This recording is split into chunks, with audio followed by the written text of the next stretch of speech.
मिसबा हमारा जो है ना वो लाइक बायोडाइवर्सिटी में फर्स्ट चैप्टर हम कर चुके हैं लिविंग वर्ल्ड। अब सेकेंड चैप्टर से स्टार्ट करेंगे दैट टू और मैं तुम्हारे टेस्ट के अकॉर्डिंग भी कर रहा हूँ। लाइक क्योंकि क्या होगा ना कि एक बार तुमको मुझे पता है कि तुम्हारे चैप्टर्स क्लियर है, बट फिर भी अगर हम देख लिया ना तो लाइक तुमको अच्छे से समझ आ जाएगा, लाइक जो कुछ छूटी हुई है या फिर कुछ भी। तो बायोलॉजिकल क्लासिफिकेशन का ही जो है ना इंट्रोडक्शन टाइप तुम बोल सकते हो कि लिविंग वर्ल्ड है, ठीक है। तो हम बायोलॉजिकल क्लासिफिकेशन को लाइक पढ़ते हैं, मत मीन्स कि हाँ यही चैप्टर को चलो स्टार्ट करते हैं अपना। ओके, तो सबसे पहले बोल रहा है since the dawn of civilisation there have been many attempts to classify living organism. मतलब बहुत पहले से, मतलब लाइक जैसे जैसे ह्यूमन सिविलाइजेशन आगे बढ़ा तब से ही है ना ह्यूमंस के अंदर एक लाइक उन बहुत सारे अटैम्प्ट हुए सो दैट कि एनिमल्स ऑर्गेनिज्म को क्लासीफाई कर सके। तो पहले से ही ये चल रहा था, बट जो पहले के जो क्राइटेरियाज थे ना वो साइंटिफिक नहीं थे, मतलब वो साइंटिफिक नहीं थे और किस चीज़ पे बेस्ड थे, ऑर्गेनिज्म के यूजेस पे, कि मतलब वो ऑर्गेनिज्म किस चीज़ के काम आ रहा है, फूड के काम आ रहा है, शेल्टर के काम आ रहा है, क्लोथिंग के काम आ रहा है, तो उस पे बेसिस वो उस पे बेस्ड था। तो सबसे पहले किसने मतलब साइंटिफिक बेसिस पे क्लासिफिकेशन करा था ऑर्गेनिज्म का, तो वो थे एरिस्टोटले, है ना। Aristotle was earliest to attempt scientific basis of classification. General ये इंट्रोडक्शन है चैप्टर का। उन्होंने क्या यूज़ किया था, उन्होंने मॉर्फोलॉजिकल कैरेक्टर्स, मॉर्फोलॉजी मैं तुम्हें बता दूँ कि जैसे मॉर्फोलॉजी का मतलब होता है विजिबल कैरेक्टर्स। फॉर एग्जांपल अगर मैं मॉर्फोलॉजी तुम्हारी मॉर्फोलॉजी की बात करूँ तो बाहर से एक्सटर्नल जो स्ट्रक्चर है तुम्हारा, कि तुम्हारे दो हाथ हैं, दो पैर हैं, तुम्हारे बाल हैं, मॉर्फोलॉजी मतलब एक्सटर्नल कैरेक्टर्स। तो जो एरिस्टोटले थे वो पहले थे जिन्होंने साइंटिफिक बेसिस पे ऑर्गेनिज्म का क्लासिफिकेशन करा था, है ना। और उन्होंने क्या किया था, बेसिस क्या था उनका, मॉर्फोलॉजिकल कैरेक्टर्स। और उन्होंने उसके बेसिस पे प्लांट्स को 3 पार्ट्स में डिवाइड किया, हर्ब्स, श्रब्स एंड ट्रीज़। उसके बाद फिर उन्होंने एनिमल्स को भी 2 ग्रुप में डिवाइड किया, जिसके पास ब्लड होते थे, मतलब जिनके पास रेड ब्लड था उनको एक कैटेगरी में, और जिनके पास नहीं होता था उनको एक कैटेगरी में। लाइक क्लासिफिकेशन कैसे भी कर सकते हैं ना। तो उन्होंने क्या किया था, एरिस्टोटले ने सबसे पहले वही साइंटिफिक बेसिस उन्होंने दिया था क्लासिफिकेशन का था। तो उन्होंने क्या किया था, उन्होंने सिंपल प्लांट्स को 3 पार्ट में डिवाइड कर दिया, हर्ब्स, दूसरा श्रब्स और तीसरा ट्रीज़। तो सारे प्लांट्स को 3 पार्ट में डिवाइड किए जितने प्लांट्स थे, हर्ब्स, श्रब्स और ट्रीज़ में। तो ये हर्ब्स, श्रब्स और ट्रीज़ आई थिंक मुझे लगता है कि तुम्हें पता होगा डिफरेंस क्या होता है, बट फिर भी बड़ा देख लेते हैं। तो जितने भी प्लांट्स हैं ना उनको 3 टाइप्स में क्लासीफाई किया गया बेस्ड ऑन देयर स्टेम के कैरेक्टरिस्टिक्स पे, ठीक है। प्लांट्स को स्टेम के कैरेक्टरिस्टिक्स पे 3 पार्ट में डिवाइड किया गया, herbs, shrubs and trees. Herbs क्या होता है, स्मॉल होता है, नन वुडी, मतलब उसमें वुड नहीं होता है ऐसे प्लांट्स में, जिसमें कि सॉफ्ट और ग्रीन स्टेम होता है, और जो use for medical aromatic purposes, culinary.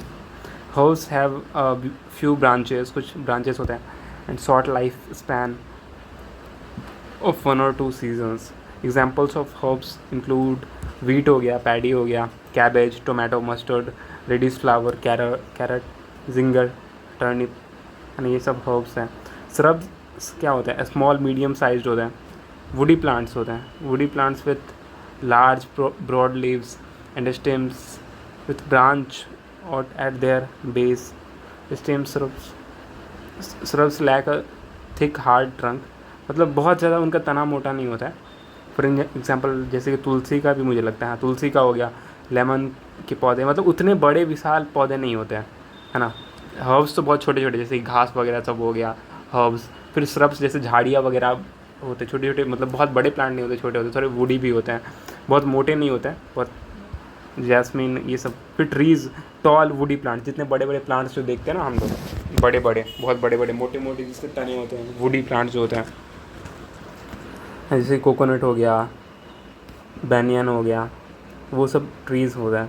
एक बात बताओ, ये जो बनाना का जो प्लांट होता है, वो हर्ब्स श्रब्स ट्रीज़ किस में क्या आएगा?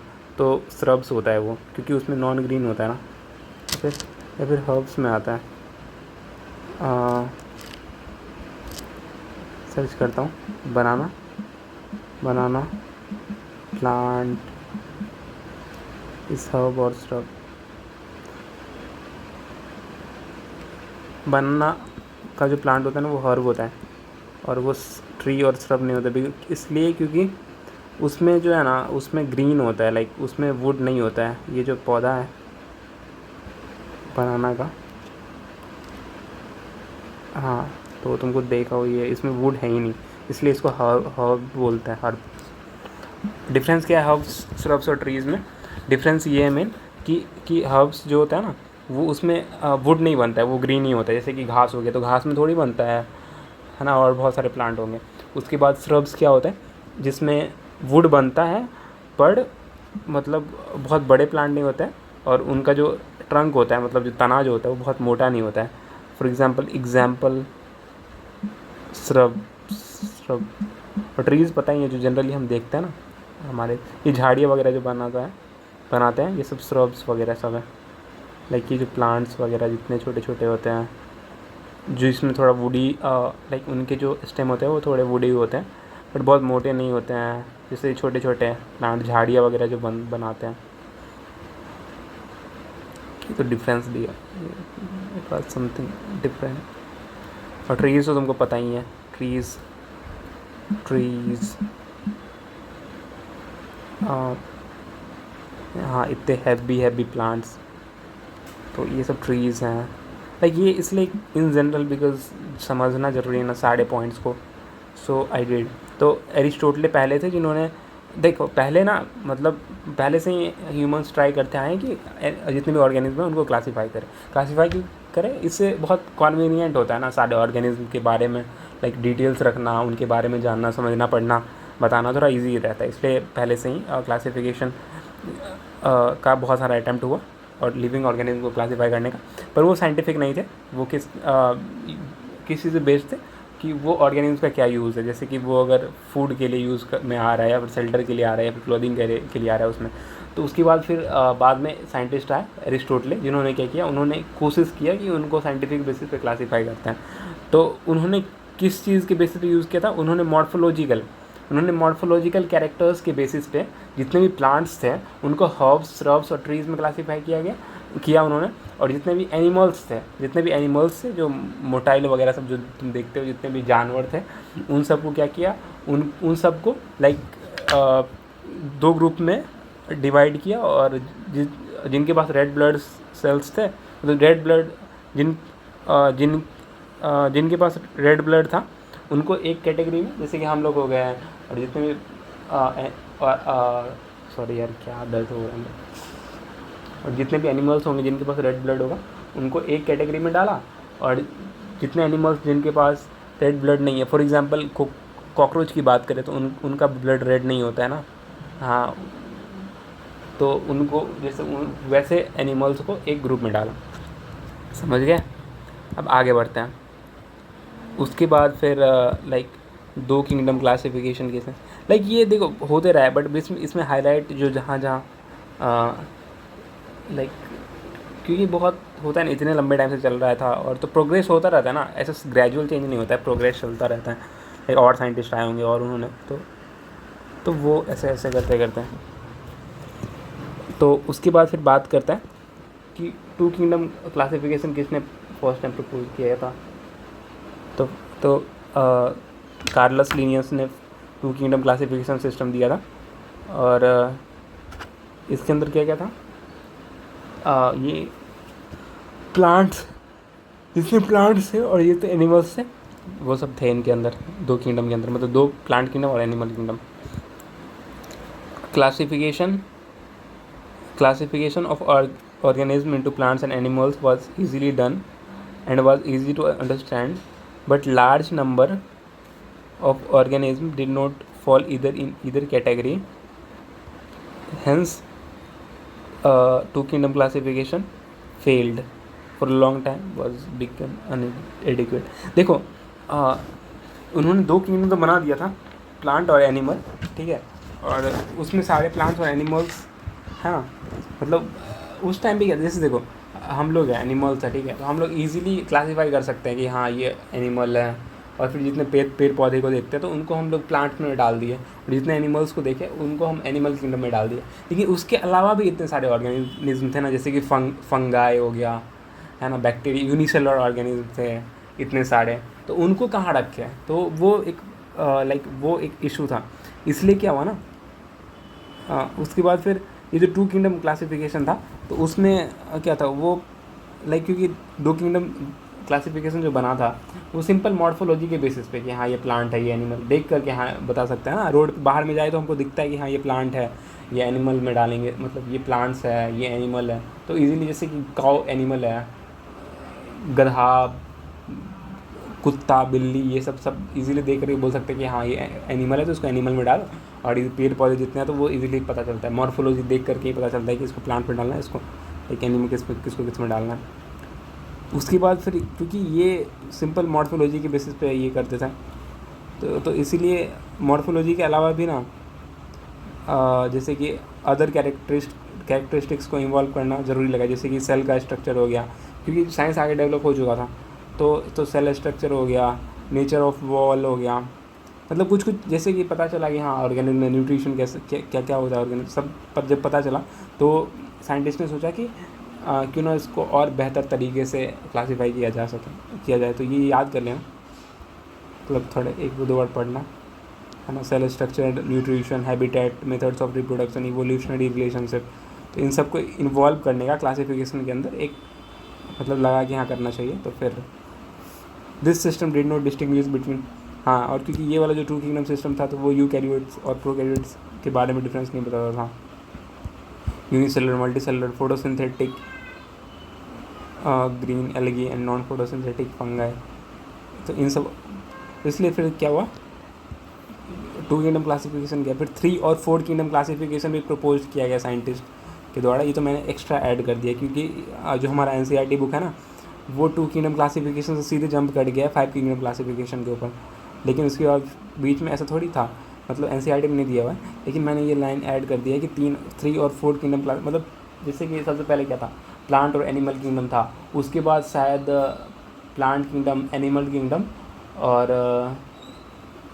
प्लांट किंगडम, एनिमल किंगडम, और किंगडम मोनेरा, देख ही लेते हैं गूगल। हाँ, तो देखो ये NCERT में नहीं दिया है, टू किंगडम क्लासिफिकेशन दिया है, उसके बाद सीधे 5 किंगडम क्लासिफिकेशन, बट फिर भी एक जनरल नोहा के लिए डायरेक्ट थोड़ी कुछ फिर भी देखते हैं। तो किसने दिया था, अर्नस्ट हैकल ने दिया था। उसके बाद फिर क्या था, कौन से किंगडम्स उन्होंने दिए थे, तो देखो किंगडम एनिमेलिया पहले से ही था, किंगडम प्लांटे पहले से ही था, तो उन्होंने एक किंगडम प्रोटिस्टा को ऐड कर दिया, इंक्लूड्स माइक्रो ऑर्गेनिज्म, जैसे कि जितने भी माइक्रो ऑर्गेनिज्म थे, फंगी, बैक्टीरिया, और जितने भी फंगी, बैक्टीरिया और जितने भी माइक्रो ऑर्गेनिज्म थे उन सबको प्रोटिस्टा में डाल दिया, मतलब फंगी हो गया, बैक्टीरिया हो गया, सबको किंगडम प्रोटिस्टा के अंदर डाल दिया। टोटल 3 किंगडम सिस्टम हुए, एनिमल प्लांट पहले से थे, प्रोटिस्टा को ऐड करती किंगडम प्रोटिस्टा का। Ernst Haeckel believe that the 3 kingdom system would avoid inconsistencies with 2 kingdom system, however the classification was later avoided। हाँ, तो उनको लगा कि 2 kingdom क्लासिफिकेशन,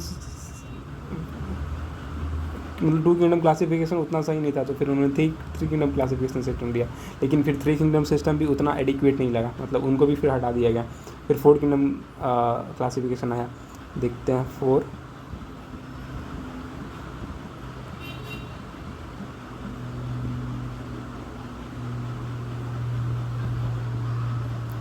तो 4 किंगडम क्लासिफिकेशन को दिया था हर्बर्ट F कोपलैंड ने 1902 से 1968 में, मतलब देख रहे हो आज से अप्रॉक्सीमेटली 24 प्लस मतलब 70, 80, 90, 100, 60-70 साल पहले, मतलब सॉरी 60-70 साल पहले नहीं, तकरीबन 126-27 साल पहले, जो भी है 126 साल पहले, हाँ तभी दिया था। नहीं, गलत है, उन्होंने दिया था 1956 में ना, हाँ। तो 60, 40, 40, 50, 60, 56, 56, 4, 60, हाँ 58-60 साल पहले, जो भी है वही। तो उन्होंने चार्ट किंगडम क्लासिफिकेशन दिया था, उसमें फिर क्या क्या आया था, kingdom Monera, kingdom Protista, kingdom Plantae, kingdom Animalia. अभी तक देखो किंगडम, तभी 2 किंगडम में क्या क्या था, प्लांटे और एनिमेलिया। 3 किंगडम में क्या आया, प्रोटिस्टा को ऐड किया गया, फिर 4 किंगडम में मोनेडा को ऐड किया गया, है ना।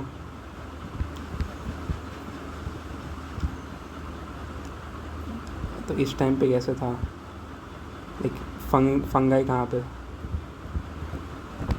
छोड़ो यार। 4 किंगडम क्लासिफिकेशन दिया था,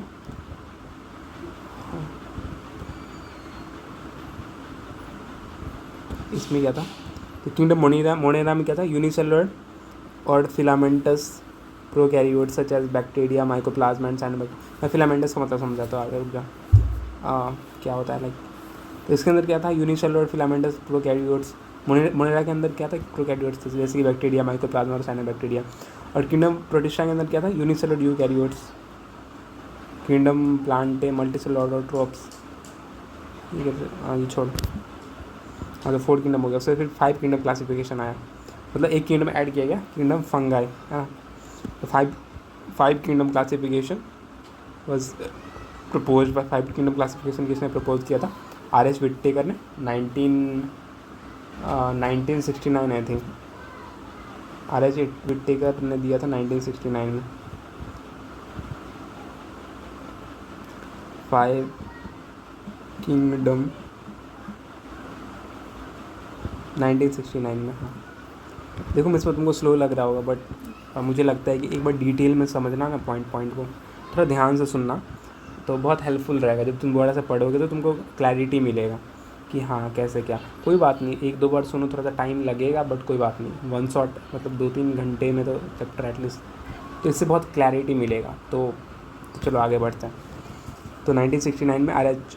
विट्टेकर ने 5 किंगडम क्लासिफिकेशन को प्रपोज किया था, और इन्होंने कौन कौन से किंगडम दिए, kingdom Monera, kingdom Protista, kingdom Fungi, kingdom Plantae और किंगडम एनिमेलिया।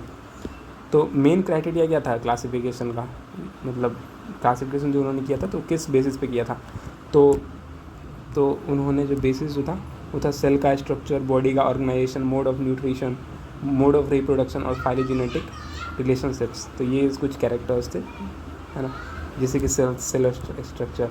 अगर हम मोनेरा की बात करें तो प्रोकैरियोटिक सेल होता है, बॉडी का ऑर्गेनाइजेशन यूनिसेलुलर होता है, मोड ऑफ न्यूट्रिशन क्या होता है, हेट्रोट्रॉपिक और ऑटोट्रॉपिक होता है, रिप्रोडक्शन क्या होता है, सेक्सुअल और सेक्सुअल, वो सब सारा देखेंगे। चलो आगे बढ़ते हैं। Let us look at this 5 kingdom classification to understand the issues considerations that influence the classification system. तो ये 5 किंगडम क्लासिफिकेशन को देख करके हम मतलब समझते हैं कि किस वजह से ये डेवलप हुआ होगा। ये थोड़ा एक जनरल नो हाउ के लिए दिया हुआ है, 1-2 बार रीड कर लेना समझ आ जाएगा, मतलब उतना कुछ है नहीं। तो सबसे यहाँ पे क्लियरली दिया हुआ है, earlier classification system includes bacteria, blue green algae. Bacteria मतलब, ब्लू ग्रीन एल्गी क्या होता है, ब्लू ग्रीन एल्गी साइनोबैक्टीरिया को बोलते हैं ना, जो कि एक ऑटोट्रॉपिक बैक्टीरिया होता है, ब्लू ग्रीन एल्गी। तो नाम एल्गी है लेकिन वो बैक्टीरिया का ही नाम है, ब्लू ग्रीन एल्गी। उसके बाद फिर किंगडम, उन्होंने मतलब जो पहले का क्लासिफिकेशन सिस्टम था वो बैक्टीरिया, ब्लू ग्रीन एल्गी। तो इससे पहले का कौन सा, शायद वही ना, नहीं, blue green algae, fungi, mosses, ferns, gymnosperms and angiosperms under plant. तो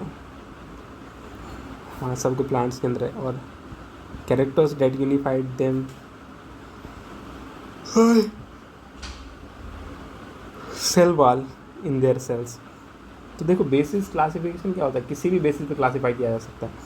तो पहले का जो क्लासिफिकेशन सिस्टम था ना, उसमें बैक्टीरिया जो थे, फंगी जो था, और जो मॉसेस वगैरह सब जो थे, मतलब प्लांट्स, मॉसेस, फोन्स, जिम्नोस्पर्म्स और एंजियोस्पर्म्स। तो मतलब जितने प्लांट्स है उसके अलावा बीजी, ब्लू ग्रीन एल्गी और फंगी को प्लांट्स के अंदर ही डाल दिया। और इसलिए किस रीज़न पे डाला, तो क्योंकि उन सब के पास सेल वॉल था, है ना, उसकी वजह से क्या हुआ ना कि जो मतलब ऐसे ऐसे ग्रुप्स आ गए जो मतलब बहुत ज़्यादा डिफ्रेंशिएट करते थे कैरेक्टर्स में, जैसे कि ब्लू बैक्टीरिया, फंगी, प्लांट आपस में बहुत ज़्यादा डिफ्रेंशिएट करते ना उस कैरेक्टर्स में, बट फिर भी उनको एक किंगडम में डाल दिया। It brought together prokaryotic bacteria और cyanobacteria blue green algae and other groups which were eukaryotic. It मतलब हाँ, तो उन्होंने क्या किया, जो एक प्रोकैरियोटिक और यूकैरियोटिक ऑर्गेनिज्म को एक ही किंगडम में डाल दिया, ये गलती हुई थी। इट ऑल्सो ग्रुप सही से मतलब क्लासिफिकेशन नहीं हुआ था, लाइक उसको बेहतर किया जा सकता था इसलिए। It also grouped together unicellular organism and multicellular ones, example Chlamydomonas and Spirogyra were placed together under algae.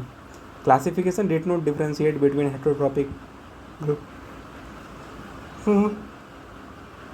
So classification heterotrophic group जैसे ये फंगी हो गया, और ऑटोट्रॉपिक मतलब हेटेरोट्रॉपिक और ऑटोट्रॉपिक दोनों को प्लांट्स के अंदर एक ही में डाल दिया था।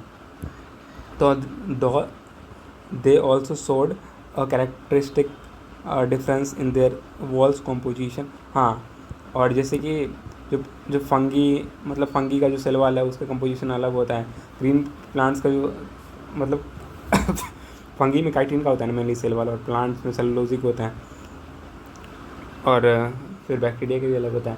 तो सारे ऑर्गेनिज्म को एक ही किंगडम में डाल दिया, तो ये मतलब थोड़ा सही नहीं लग रहा था। फंगी जब ऐसे ऐसी दिक्कतें आई तो एक सेपरेट किंगडम बना दिया गया, किंगडम फंगी।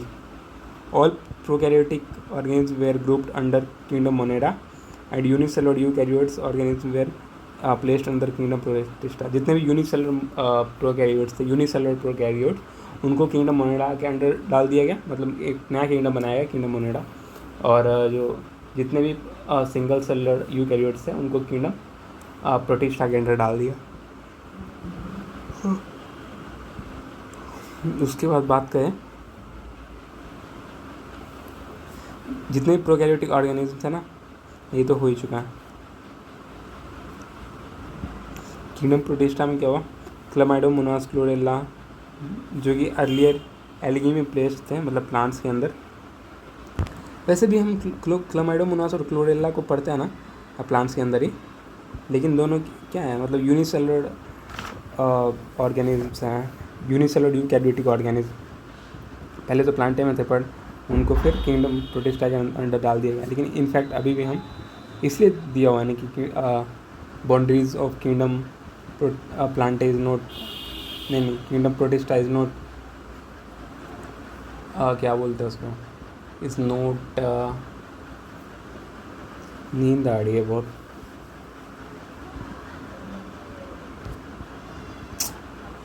हाँ, तो मतलब उसका जो बाउंड्रीज लिमिटेड नहीं है, ऐसा कुछ लाइन था कि हाँ मतलब जो अगर, क्योंकि किंगडम प्रोटिस्टा में पहले डाला मतलब किंगडम प्लांटे में डाला गया था, तो जितने लाइक ऑर्गेनिज्म जो फोटोसिंथेसिस करते थे, जिनके पास क्लोरोफिल पिगमेंट होता था, तो उन सबको डाला था।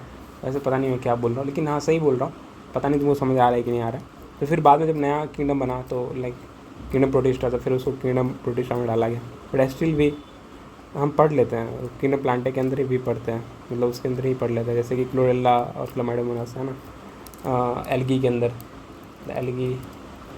खैर आगे देखते हैं, ठीक है। दो रीड गनर्स, अगर ये समझ ना आए तो मैं दोबारा से लाइक किंगडम प्रोटिस्टा, ओके। जैसे पैरामीशियम, एमीबा वगैरह जो सब पहले एनिमल किंगडम में डाला था उन सबको, जैसे कि पैरामीशियम हो गया, एमीबा हो गया, इन सभी पास क्या था, क्लोरोप्लास्ट नहीं था, तो उन सबको, और यूनिसेलुलर थे ये सब, तो उनको किंगडम एनिमेलिया में डाल दिया गया था। तो किंगडम एनिमेलिया में डाल दिया था क्योंकि इनके पास सेल वॉल नहीं था। जिनके पास सेल वॉल था उन सबको किंगडम प्लांटे में पहले डाला गया था। जैसे देखो टू किंगडम क्लासिफिकेशन में सिंपल मॉर्फोलॉजी के बेसिस पे हम डिफ्रेंशिएट कर देते ऑर्गेनिज्म को कि हाँ ये प्लांट है और कि एनिमेलिया, किंगडम एनिमेलिया है। लेकिन फिर क्या दिक्कत उसमें क्या आई कि उसमें जितने और सारे ऑर्गेनिज्म मिले जो कि ना तो प्लांट्स थे ना तो एनिमल थे, जैसे कि फंगी हो गया और यूनिसेलुलर ऑर्गेनिज्म भी मिले, तो फिर दिक्कत आई कि अब उनको कहाँ प्लेस करें। तो उस टाइम पे क्या हुआ ना, 3 किंगडम क्लासिफिकेशन बनाया उन्होंने, और उसमें क्या था उन्होंने लाइक उस टाइम में फिर क्या हुआ क्लासीफाई, मतलब 2 किंगडम क्लासिफिकेशन के टाइम पे जितने भी और ऑर्गेनिज्म मिले थे उन सबको प्लांट और एनिमल के में ही डिवाइड किया था।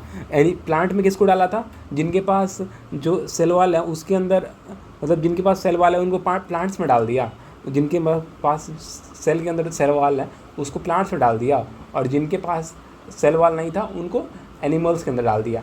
फॉर एग्जांपल जैसे कि पैरामीशियम हो गया, एमीबा हो गया, इन सब के पास सेल वाल नहीं होता है, तो उन सब को किंगडम एनिमेलिया के अंदर डाल दिया। वेयर एज जो जैसे कि क्लामाइडोमोनास हो गया, क्लोरेला हो गया, फंगी हो गया, और बैक्टीरिया वगैरह सब जो हो गए उनके पास सेल वाल होता है, तो उन सबको क्या किया, उनको किंगडम प्लांटे में डाल दिया। फिर बाद में क्या हुआ, फिर 3 किंगडम क्लासिफिकेशन आया, क्योंकि मतलब एडिक्वेट नहीं लग रहा था, मतलब लग रहा था इम्प्रूवमेंट, मतलब और सही से इसको क्लासीफाई कर सकते हैं, तो 3 किंगडम क्लासिफिकेशन लाया। और उसमें क्या था कि ऐड किया था उन्होंने किंगडम मोनेरा को ऐड किया उन्होंने, शायद नहीं, सॉरी, 3 किंगडम क्लासिफिकेशन में प्लांटे, एनिमेलिया और प्रोटिस्टा को लाया था, तो 3 किंगडम बनाया था। इसमें क्या होता, किंगडम प्लांटे और एनिमेलिया में, ठीक है, हाँ, जितने प्लांटे में जितने भी ऑर्गेनिज्म जिनके पास सेल वाल था उनको डाल दिया था, एनिमेलिया में जितने भी ऑर्गेनिज्म जिनके पास सेल वाल नहीं था उनको एनिमेलिया में डाला। फिर प्रोटिस्टा में क्या हुआ, यूनिसेलुलर ऑर्गेनिज्म को डाल दिया, जैसे कि एल्गी हो गया, फंगी हो गया और प्रोटोजोन्स, मतलब जो बेसिकली यूनिसेलुलर थे और जो मतलब टिश्यूज़ में डिफ्रेंशिएट नहीं होते थे, उन सबको फिर प्रोटिस्टा के अंदर डाल दिया। मतलब लोअर लेवल ऑफ ऑर्गेनाइजेशन जिसमें था, या तो यूनिसेलुलर थे या फिर टिश्यूज़ भी नहीं बना पाते थे, तो उन सबको डाल दिया था किंगडम प्रोटिस्टा में। फिर 4 किंगडम क्लासिफिकेशन आया। 4 किंगडम क्लासिफिकेशन में क्या हुआ, 4 किंगडम क्लासिफिकेशन में किंगडम मोनेरा, किंगडम प्रोटिस्टा,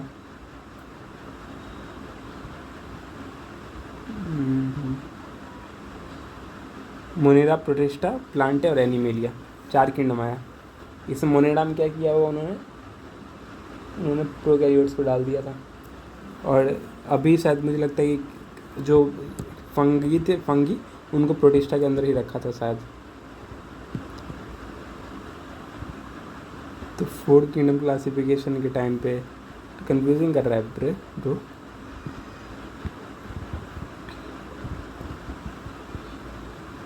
फिर 4 किंगडम क्लासिफिकेशन में क्या आया था,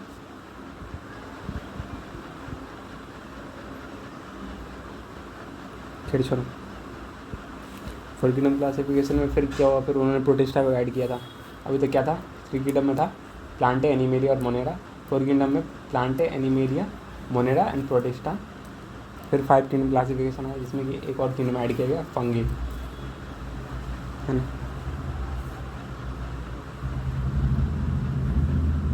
हाँ, फिर क्या हुआ, over the time attempt has been made to evolve classification system which reflects only the morphological, physiological and reproductive similarities, but also phylogenetic, based on evolutionary relationship। हाँ, तो 5 किंगडम क्लासिफिकेशन है, और इसमें कैरेक्टर्स कौन क्या क्या लिए गए थे। कैरेक्टर्स थे जैसे कि मॉर्फोलॉजिकल थे, फिजियोलॉजिकल थे, रिप्रोडक्टिव सिमिलरिटीज़ और फाइलोजेनेटिक पर भी इट इज़ मतलब बेस्ड ऑन इवोल्यूशनरी, हाँ, इवोल्यूशनरी रिलेशनशिप के बेसिस पे भी क्लासीफाई किया गया 5 की क्लासिफिकेशन में। Classification system for living organism have undergone several changes over the time. हाँ, तो क्लासिफिकेशन सिस्टम जो है और लिविंग ऑर्गेनिज्म की तरह वो बहुत बार चेंज हुआ है, सिंपल सी बात है। लेकिन प्लांट और एनिमल किंगडम ना मतलब सारे के अंदर कांस्टेंट थे। मतलब सबसे पहले 2 किंगडम क्लासिफिकेशन आया, फिर प्लांट और एनिमेलिया, फिर 3 किंगडम, प्लांट्स, एनिमेलिया और प्रोटिस्टा, फिर 4 किंगडम आया, kingdom Monera, kingdom Protista, kingdom Monera, kingdom protista and kingdom Monera ना, नहीं, सॉरी, हाँ, तो मतलब हर एक में क्या था कि किंगडम, भाई मैं नींद आ रहा था दिमाग। देखो, क्लासिफिकेशन बहुत बार हुआ ऑर्गेनिज्म का, लेकिन प्लांट और एनिमल किंगडम जो है ना वो क्या थे, वो कांस्टेंट थे सारे, मतलब हाँ, वो उनका फिक्स था, वो कांस्टेंट थे। लाइक उसके अंदर कुछ भेदभाव नहीं हो रहा था, चेंजेस नहीं हो रहे थे वो सब में। अरे यार नींद आ रहा है बहुत भयंकर। हाँ, तो वो सब के अंदर कांस्टेंट रहे थे, मतलब सारे किंगडम में। तुमने सब में देखा होगा किंगडम प्लांट और kingdom animal. The understanding of what groups organism be included under these kingdoms have been changing. हाँ, तो मतलब किस ऑर्गेनिज्म को किस में करना चाहिए वो बार बार चेंज होता रहा है। But number and nature of other organism have also been understood differently by different scientist over the time. और इनका नेचर अलग अलग साइंटिस्ट ने एक्सप्लेन किया time. 3 domain system has also been propose. हाँ, तो फिर अभी जो हमने 5 किंगडम क्लासेस हैं उसके बाद फिर 3 डोमेन सिस्टम भी आया है उसमें कि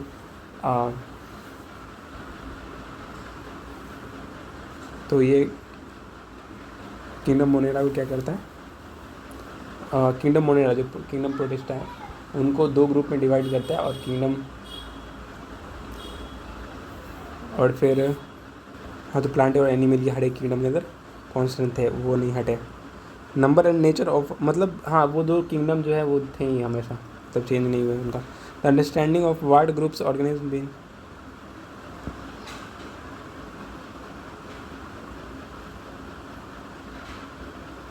three domain system has been propose. हाँ, 3 डोमेन सिस्टम किंगडम मोनेरा को 2 डोमेन्स में डिवाइड किया गया और जो यूकैरियोटिक किंगडम में उनको 3rd डोमेन मतलब 2 डोमेन बना मतलब